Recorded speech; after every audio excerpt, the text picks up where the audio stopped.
The call came on a Tuesday afternoon, the kind of hour when nothing meaningful is supposed to happen. I almost didn't answer. My mother's name on the screen still triggered the same reflex it always had, a mild tightening in my chest, a rehearsed readiness to agree to something before fully hearing it. She didn't bother with preamble. "We've decided the house will be your sister's now. You'll need to move out by the end of the week." Not anger. Not apology. Just a sentence delivered with administrative calm. Like she was confirming a dentist appointment. For a few seconds I genuinely thought I had misheard her. My brain stalled somewhere between words. "The house. Your sister's. Move out. 5 days," she added as if clarifying a deadline I'd already accepted. There was a time when that would have been enough. When the shock itself would have pushed me straight into compliance. I would have asked logistical questions. I would have negotiated timelines. I would have tried to sound reasonable. Instead, something unfamiliar happened. I didn't argue, I didn't agree. I just said, "Okay," and ended the call. The silence afterward felt louder than the conversation.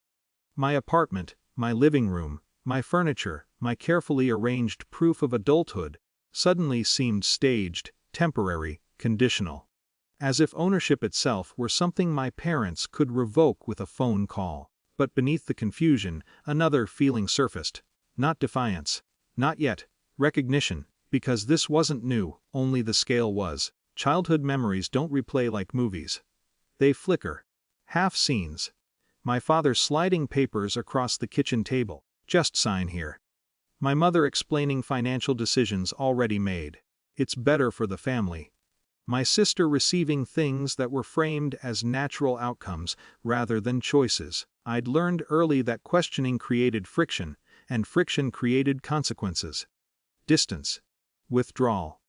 Disappointment deployed like weather. By evening, the initial shock had thinned into something steadier, a low, deliberate unease. I opened my laptop, not to search for apartments, to search for documents. The purchase agreement had always been an abstract memory, something that happened years ago, something my parents had helped arrange. I remembered signing. I remembered trusting. I remembered not fully understanding why my involvement was necessary. The file took longer to find than it should have. When it opened, my pulse didn't spike. It slowed.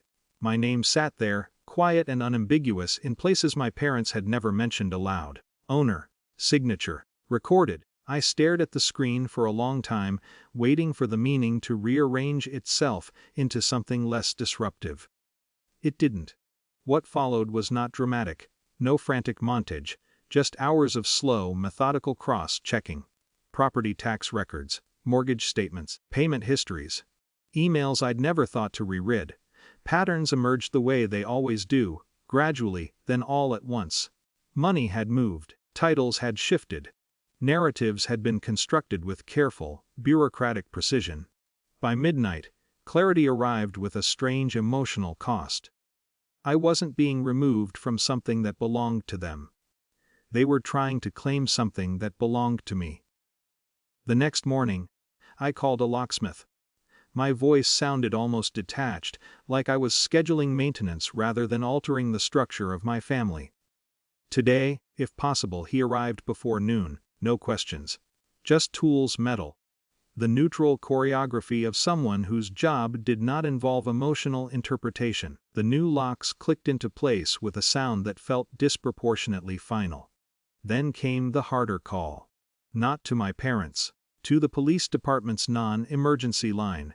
I chose my words carefully, aware of how absurd family disputes can sound when translated into institutional language. There may be an attempted unlawful entry. The woman on the phone did not sound surprised. She did not sound interested in the backstory. Officers can be dispatched if needed. That afternoon, my sister texted, "Uber arriving soon." No anger, no confusion, just expectation.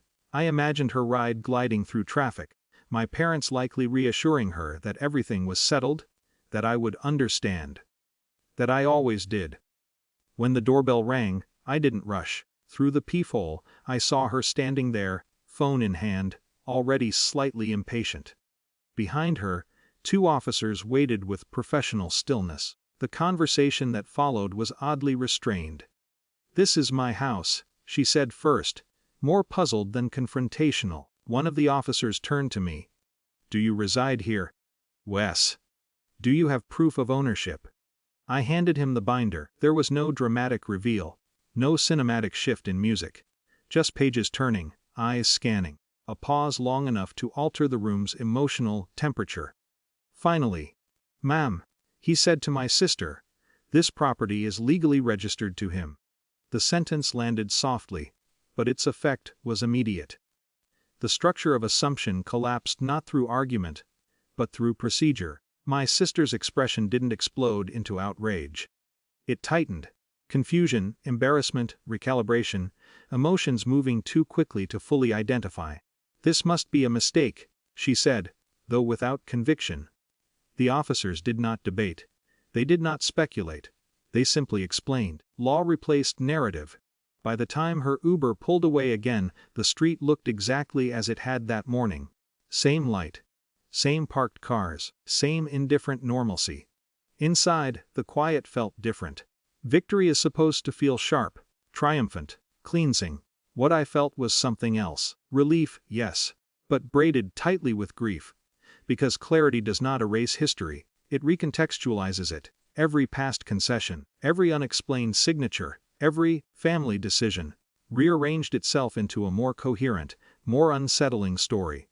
My parents didn't call that day, or the next. The silence, for once, did not feel like punishment. It felt like distance finally behaving honestly. In the weeks that followed, nothing resolved cleanly. No apologies, no dramatic confrontations, only a slow, mutual retreat into carefully managed communication. Ownership, I learned, is a legal condition. Belonging is something else entirely. And reclaiming one does not guarantee the survival of the other.